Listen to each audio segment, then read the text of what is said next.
You're listening to the Live Out Loud podcast with River Wynn and Michelle Flamer. Hi, River. Hi, Michelle. We always laugh at that. It's our intro, it's our opening. Yes, because we're always laughing at our pre-chat right before we hit record. Oh my God, it's the best. God, I love downloading shit with you. It's so fun. Yeah, it is. Good times. So today's topic, we're gonna chat about creative, like taking creative sparks and like running with the idea. Like you always love to talk about that nudge. So For sure. so like over the last few years or even like the last like maybe your whole life or when you started recognizing that you were a creative, because that's really truly like, hi, River Wynn equals creative, you know what I mean? It's really Mhm. who you True. are. That's true. Yep. And so there must be so well, and we love your ADHD because that brings a whole other spectrum to the party, right? Like brings a whole other energy to creativeness. But did you have, your nudges and over the years, like have you ignored them? When do you lean in? Do you recognize them more now that you're a little older, a little wiser, you know? Mm. I think so I call them nudges because for me it's like a physical manifestation. Yeah. Like it's like a whole body sensation when I get an inspiration. And then it just kind of keeps happening. It keeps happening. It's trying to like get my attention, and Yeah. it's like it like resonates in my whole body. um I've always received those from a young age, and I think a lot of people do.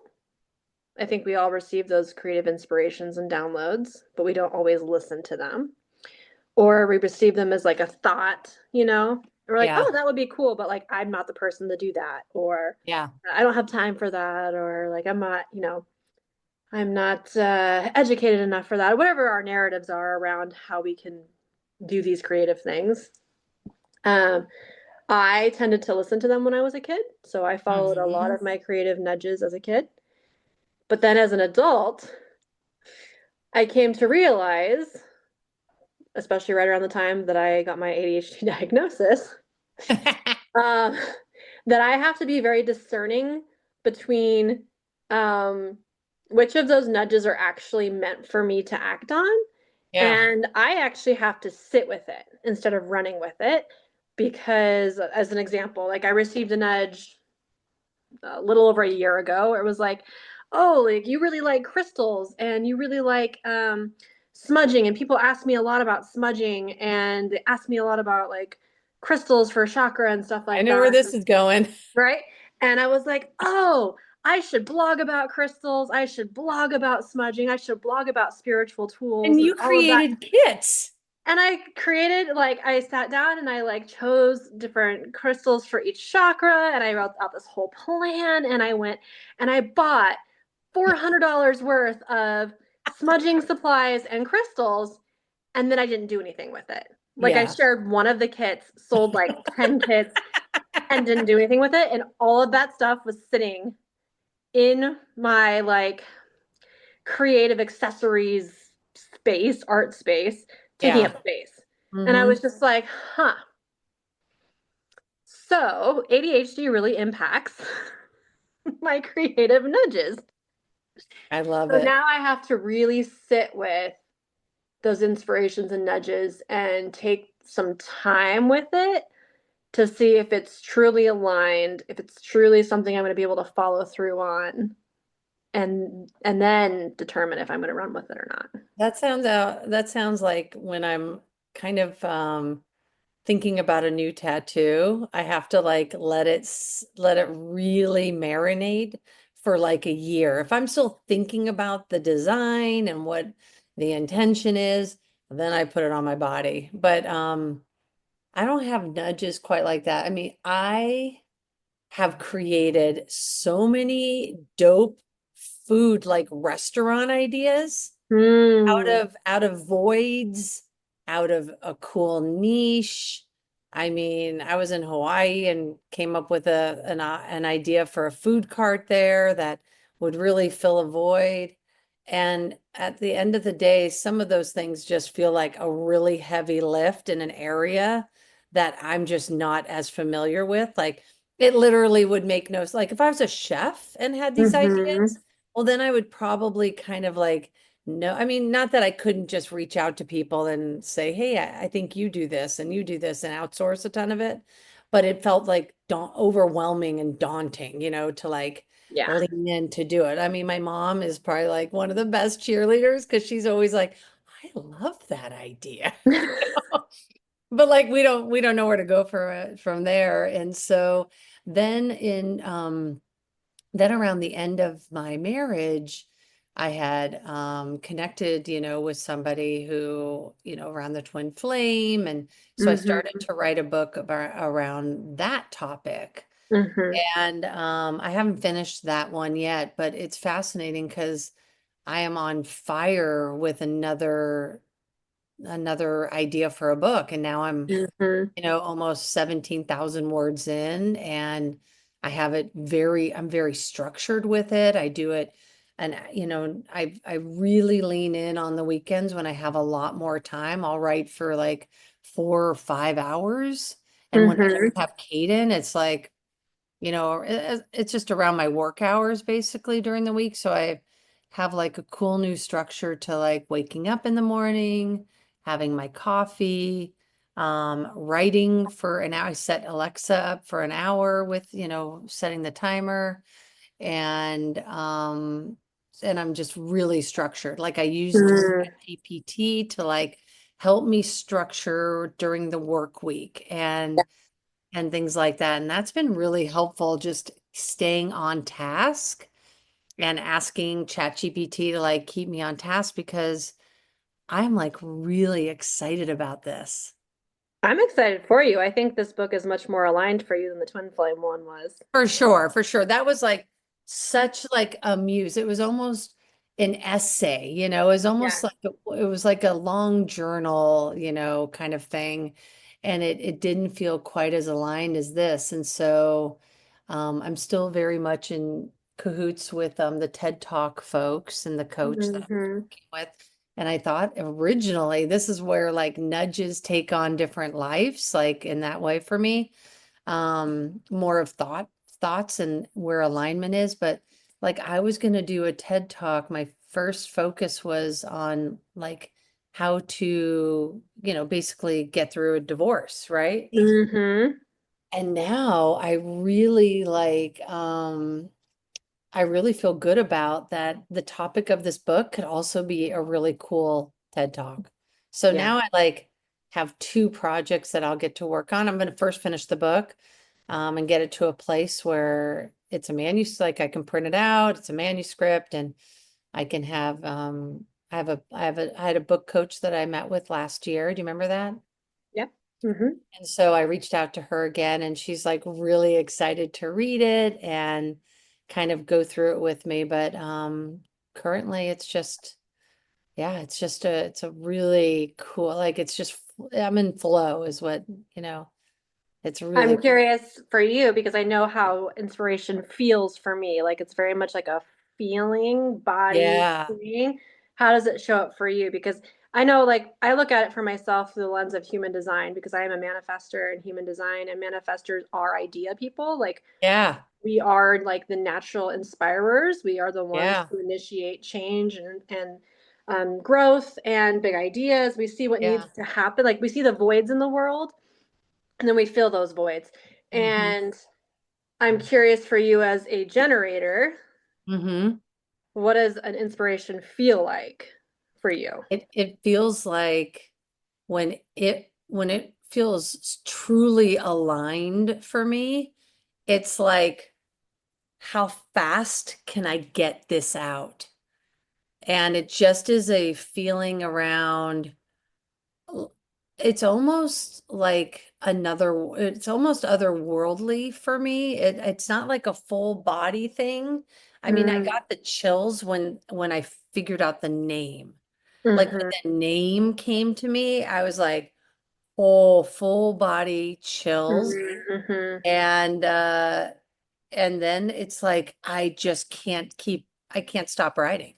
Yeah, it sounds like it's like a resounding yes for you, like a full gut, immediate yes, which is very much like sacral generator Totally. thing. It is sacral. It is. Yeah, It's like it just yeah. can't, it's like in your gut. Yeah, and I have an emotional authority center as a manifestor in human design, which means I actually my design is I have to wait. I have to wait and see how I feel about things. And I've started applying that to everything in my life because I used to just try to do that like, oh, here's the inspiration. I'm gonna go, go, go, go, go, and like kind of live like a generator.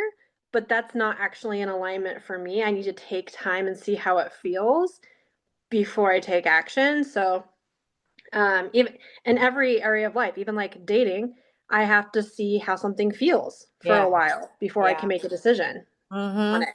Because if I feel the same way 3 months from now, then it's aligned for me. Yeah. I mean, this is really, it's been such an interesting process because I literally give myself so much freedom within it. But like, I can't wait to wake up, have coffee, and write. Like, I'm Mm, excited. Like, I'm really trying to find balance, which is why I'm really utilizing ChatGPT to like hmm. keep me on task. So, Yeah. so it gave me like a 30-day plan, Mm, with around the specs, that I gave it. And I think that's what I was missing prior is like the structure. structure. And Yeah. now it's like I'm like like every chapter has of course its own theme, right? Because Hmm. a book has to have that beginning, middle, end type of feel, but not in a business book. But there's still like all these wonderful opportunities for me to share stories about like my grandfather and when he was in the 40s and 50s, VP for Esquire shoe polish. And so I'm like doing research during this, like on Esquire shoe polish. And so I'm looking it up and I'm like having these kind of like little outer body moments, like I'm Mm. learning more about my grandfather and more about my dad and more about, even every element, like I wrote down and put it in chat, like every job I ever had so that I can so it pops up and reminds me like when I need a topic or when I want to talk about Hmm. something, like when I was a lifeguard or when I worked at the Gap and when I did all these things and the things that I learned within each positioning. And it Mm. is like so now I'm just writing these stories of like me growing up in this like whole career trajectory, this arc. Yeah, you're weaving your life experience through your Yeah. learned knowledge that you have to share with other people, which is why it's Yeah. lighting you up so much because that feels very authentic for you. It is, yeah. And I wrote an article recently and I put it onto Substack. And so I started writing articles there now and Mhm. following some really cool writers that I've never heard of and some that I have that I really appreciate.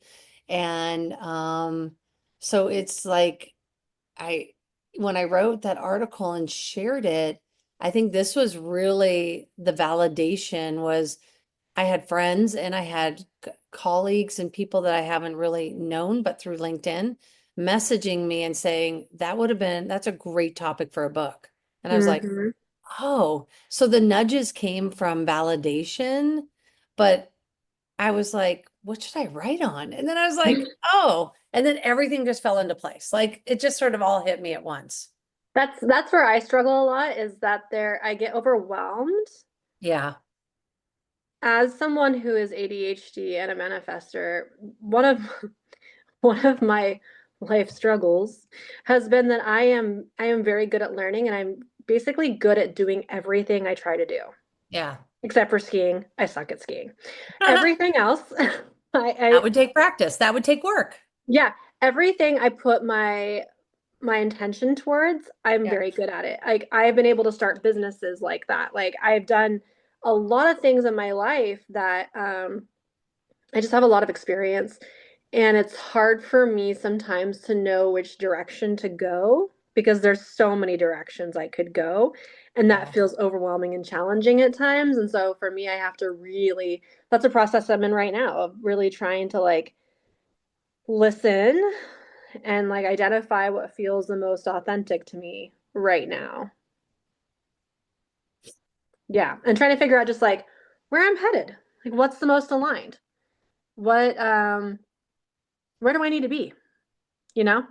And sometimes it's hard for me to hear that. And I think also sometimes it's that situation where I have to like try different things and know what is not for me before I know what is for me. Yeah, definitely. I mean, I now get it, like when writers just say that they literally just sit down and just start writing. And I mean, thanks to Grammarly and other things, it's like my grammar and everything, like I'm not really stressing about it because I can go back and clean up chapters afterwards. Yeah. A lot of it is just free thought, but within the structure and confines that, I'm utilizing. So it's a really beautiful process. There's a lot of space, and I'm just really happy to be using this time and space for this. And so at the end of the day, it's really, I asked my 13-year-old, I'm like, Hayden, should I self-publish or should I, try to find a publisher? Mm-hmm. Should I like actually pitch it? And she brings out the fact that she brings up, I go, you always have an interesting perspective on things like this. I'm like, Mm-hmm. I want to hear your instinct on it, projector, right? Like Yeah. such a projector thing to like for me Yep. to ask her. She was so all of a sudden she brought up J.K. Rowling's of Mm. Harry Potter and how she sent out her manuscript to 11 different publishers. They all said no. Mm-hmm. And then like look at her. So she's like, Mama, you could totally send out 3 or 4 publishers. And if you get no's and you still feel like it's a good idea, then and like if you're like then you can self-publish it. I was like, Mm-hmm. great idea. Yeah. So it's fun Yeah. pulling her into this with me. I'm giving you that feedback. I like that. I I think know. it's speaking of kids, I've been thinking a lot lately about how to encourage my children to follow those inspirations and nudges, Hmm. you know? Um, and giving them spaciousness to vocalize those Yeah. and then also act upon them. And that's a really interesting thing to navigate as a parent, especially for me having a manifester child. Yeah. My daughter's a manifester and also ADHD, and a lot of her inspirations lead to massive messes around my house that I have to clean up because she runs out of spoons halfway through her project and there is art stuff everywhere.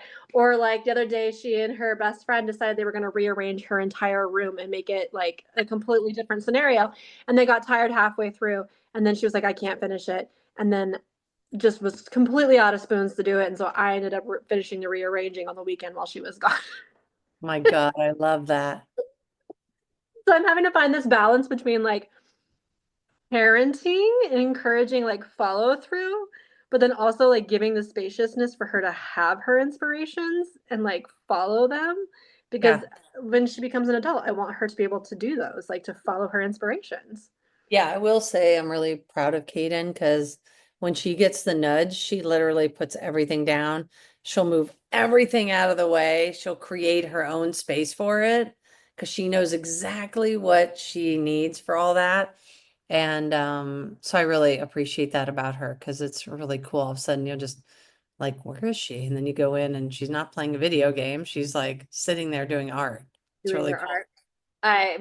My son's inspirations come through in totally different ways. Like his the other night it was so cute after work. I had a long day at the preschool, and it was like, the full moon was approaching, so preschoolers or like anyone who works in education knows that children are absolutely unhinged on full moon weeks. Like they are. It's awful. And Totally. we were going home and he was like, "Mom, are you okay?" And I was like, "I'm just really tired, honestly, dude. Like today was long. I'm tired." And we got home and I had some stuff I had to do. I'm like, getting the laundry going, getting the dishes going, all the things. And I had to call in my car payment. And I'm on the phone in the bedroom, like calling my car payment. I'm on hold. And I hear him like rustling about the kitchen. I'm like, what is he doing? Maybe he's getting a snack. I don't know. And so I come out about 10, 15 minutes later. No, he made dinner. He made dinner. He set up we have a little coffee table and he Yeah. like put flowers on the coffee table. He laid out plates. He got out our fancy cups and he filled them with ice water. And then he made me a plate that had like, it was like, he made a little salad and he put some fruit on it. And like, he just made this little like plate for me of stuff that I would eat. And then he made himself a little plate of stuff that he wanted to eat.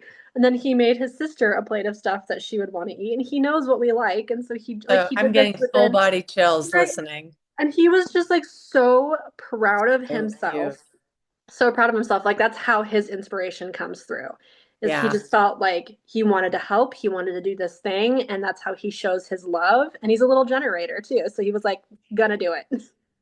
Yeah. I mean, I think that's the generator piece is like when we're called to something, it just boom, we're doing it. Yeah, you're doing it. Like there's no going back. You're doing it. Nope. Yeah. Yeah. That's Yeah, how like, he and is. that's why we don't care if like we fail, fuck it. We still tried it. Yep. We still did it. Yep. Yeah. You know what is interesting though? I think this whole thing with me and the writing, it kind of started around my birthday episode when remember when we were using Chat GPT to like find out like what my strengths are and like, Mm-hmm. like what do I do well in this world? Because you were like wanting me to share sort of Mm-hmm. my life's lessons. Yep. And I think that really got like the whole ball started. Like it really Mm. was that conversation. It kind of like, because then I wrote the article and then it kind of, other people were just telling me like, dude, you should write. This is so good. I was like, Yeah, that was a gateway. That was a gateway right there. Yeah. yeah, it You got is. nudged into that gateway. Uh-huh. It's true. And the creative space is for me, that's where it is. I'm not like, I mean, I like painting. Like I enjoy like give me some canvas and give me colors and I'll enjoy the moment. But I've always really like journaling. I've always really enjoyed the power of words. Me too. I love to write. I've always identified as a writer. An interesting thing about my creativity, though, I've come to realize in the last year, and it's something that I used to have a lot of anger about, is that when I have these like inspirations and I share them, other people are inspired by my inspirations and they take them and run. And that's something that had always frustrated me all throughout my adulthood. Yeah. Yeah. Especially like working as a photographer, as I would share like an idea I had. And then like five other photographers would be like, that's amazing. And they'd start doing it. And I would feel so like threatened by that and annoyed by that. And I'm like, Right. they're copying me.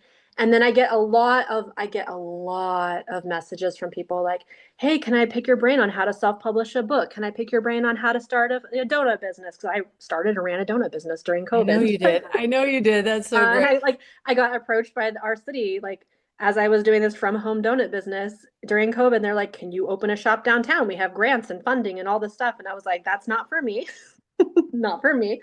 Um, but I'm really good at having those inspirations and then sharing them, and then it sparks something in other people, and they take it and they run with it. And that used to make me really mad because I was like, "That's mine. You're Yeah. copying me." Yeah. But I've come to realize in the last year that like the root of my creativity is to inspire other people, to Mm. nudge them So it's a as a gift. manifester. It's a gift. So like now I'm like, okay, when I have these inspirations, I need to share about them because Yeah. it might spark something for someone else and they're the one who needs to be doing that. I like that. So how could you turn that into a business? I don't want to turn that into a business. You don't want to help other people I and do just want to help other people. I do want to help other people, but I don't want to have like a business where I like just like coach people on like what they should do in that way. You know what I mean? Like I don't want to be like the idea yeah. person in that way. My vision of helping people is more about like just genuinely authentically sharing my experiences and if it sparks Mhm. something for them, awesome. Cool. Yeah. And then in like working as a life coach and like as a future therapist, like I really want to help women like rebuild themselves and figure that stuff out. So that's something I'll do like in the context of therapy, but like Yeah.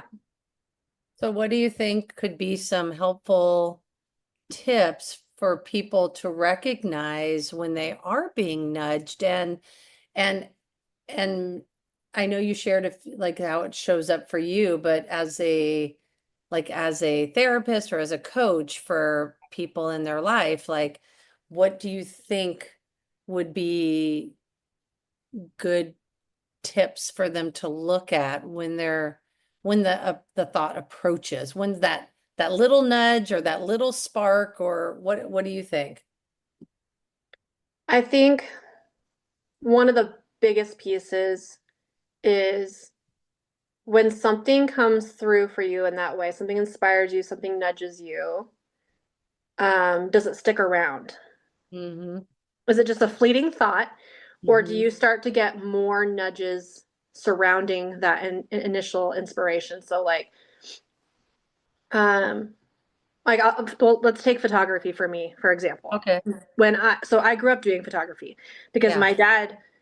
my dad put a camera in my hand from a very young age, and I grew up doing film photography. He would always buy me disposable cameras, gave me film cameras. I was always working with 35 millimeter and developing film, stuff like that. So it was something I enjoyed and loved to Yeah. do. And then I got to college, and I was still like with my friends, we were still like we had basic digital cameras, right? Like can't like Nikon Coolpix or whatever they were, you know. And all throughout college, like we were taking pictures of each other on our adventures, and like so much of what I was doing creatively was like photo based. Yeah. But I'd never had the conscious thought of I want to be a photographer and get paid to do it. Like at one point in time when I was a kid, I was like, it'd be so much fun to be a National Geographic photographer, like a photojournalist, you know, but it Hell was yeah. not like all throughout my life, like I'm going to be a photographer. And then in college, I took a couple of photography classes for my art minor.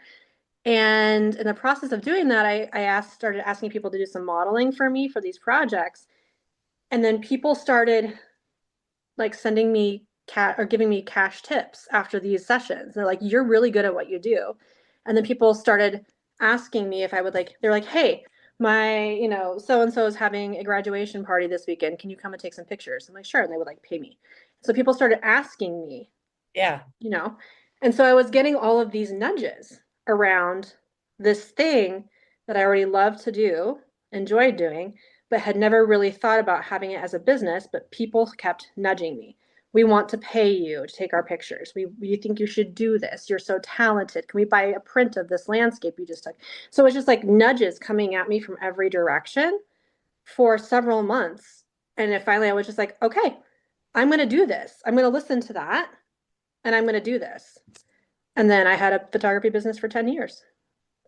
I love that. I think like actionable tips and things like that, I think are always, really useful. I think because I'm a generator, I tend to like constantly search out new ways to do something like the same thing, but I'm Yeah. like, there's got to be 10 different ways to get to a new idea. Like, why? So I think like I like the idea of like starting each day free writing for 5 minutes. Like if you're kind of have the thought, the nudge, maybe put it Mhm. somewhere, like have a little special place in your phone notes or Yeah, I in was a going to say too, like journal.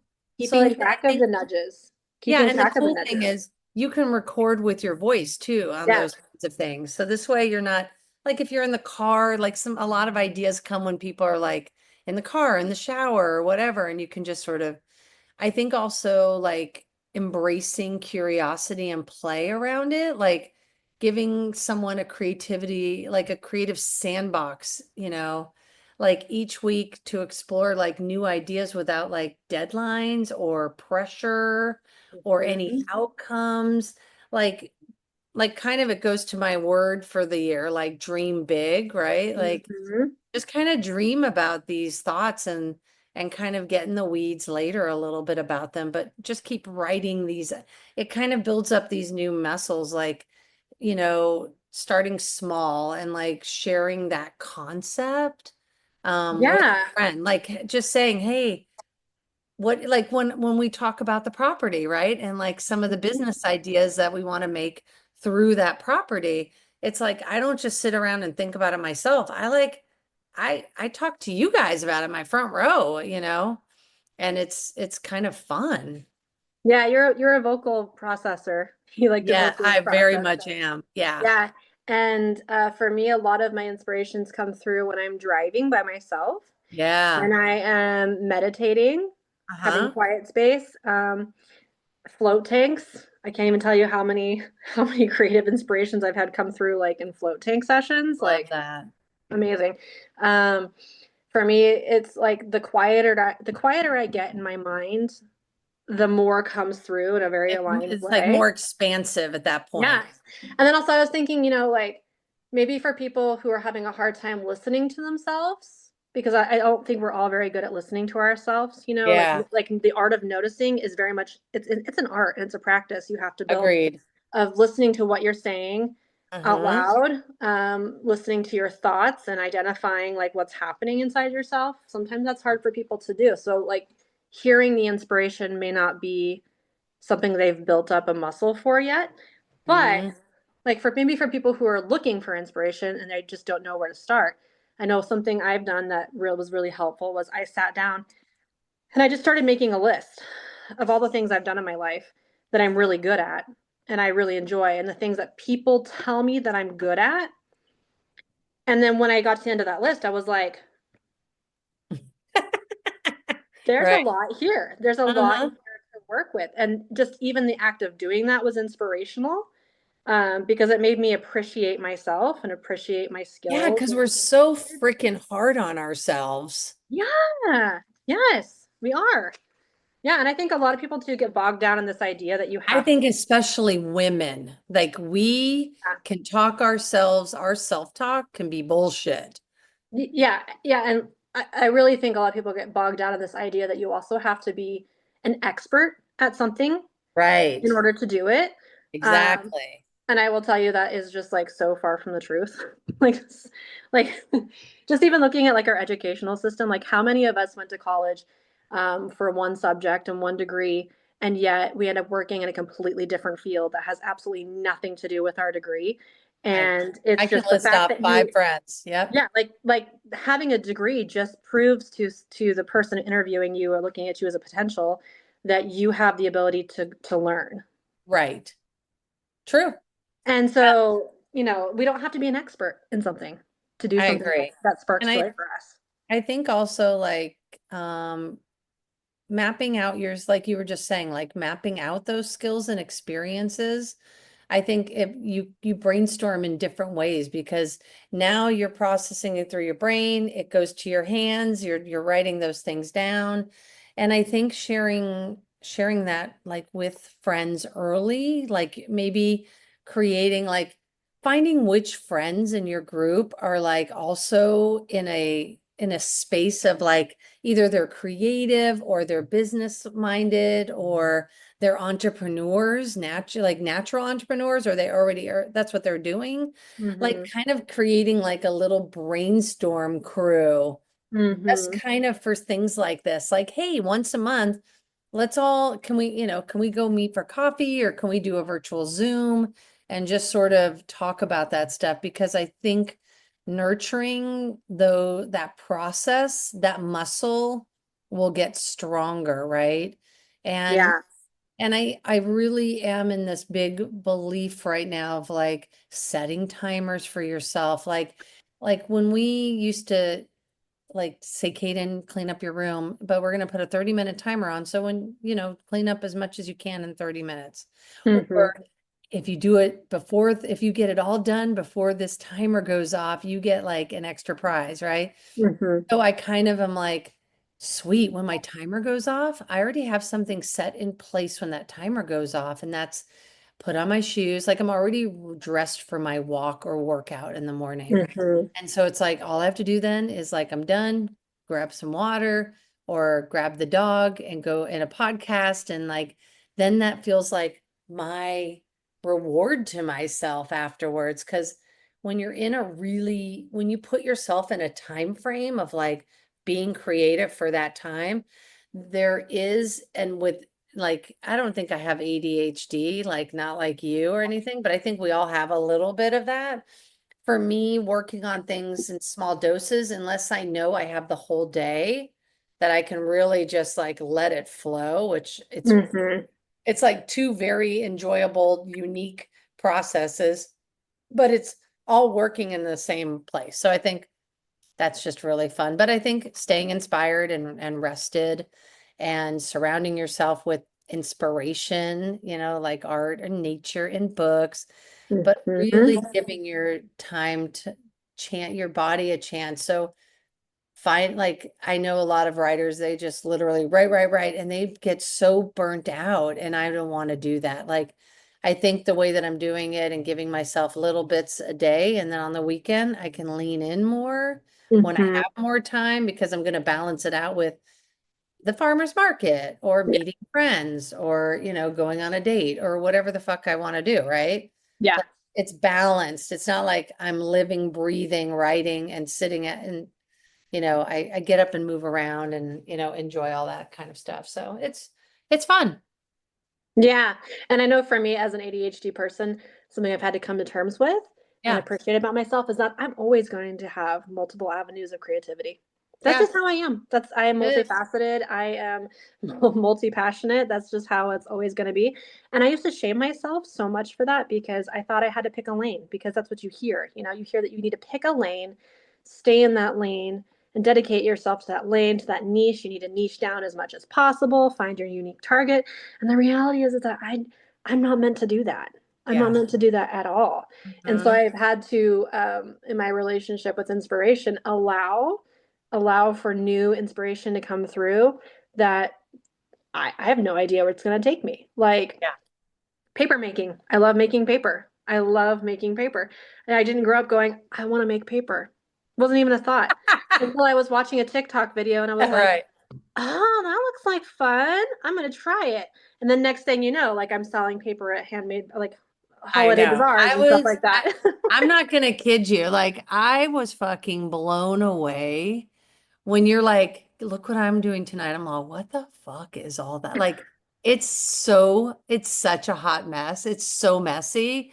And there's so many things. Like, you're like, this is a picture. I go, what is in your tub? And you're like, that's all this, like, it was so, I was like, what is going on over there? And then the next thing you know, like, you're like, look what's drying out. This is paper that I can literally use. I was like, oh my, she's so crunchy. I was just like, my river is so crunchy up there. Like she literally is like like a pioneer woman up in this area. Like it's so funny. That's so funny. I actually used that terminology for myself the other day. I was like, I am like the modern pioneer woman, like Uh-huh. a little house on the prairie, but They're coming back. They're coming back. Did you know? Did you see the reboot is coming? I did see that. Yes. Yes, I did see that. It was one of my favorite book series when I was a kid, but Aw. But anyways, this is a fun topic, and I really like taking creative sparks and seeing where they go from there. And everybody, it's like they take it on so differently, which is really cool. Like, I just marvel at creatives. I just am like in awe of them, and you're included, so it's fun. well, and I think it's not even just like like creative, like art creative, writing creative. I think it's just people in general who just get a spark of inspiration and they do something that changes the world the next day, or after they run with it. They had no idea where it was going to come from. They weren't even looking for it, and it just happened, and now there they are. I know, it's so nice. It's so Yeah, cool. Well, anyways, I love this topic. This was really fun today. me too. Thank you. You're welcome. I hope you have a great rest of your day doing and being creative and maybe getting nudged and whatever else. All the nudges, all the time. Pod Squad, we hope you enjoyed this and you know what to do. Bye. Bye. If you enjoyed this episode today, be sure to subscribe and share because what do we say, baby? Sharing is caring.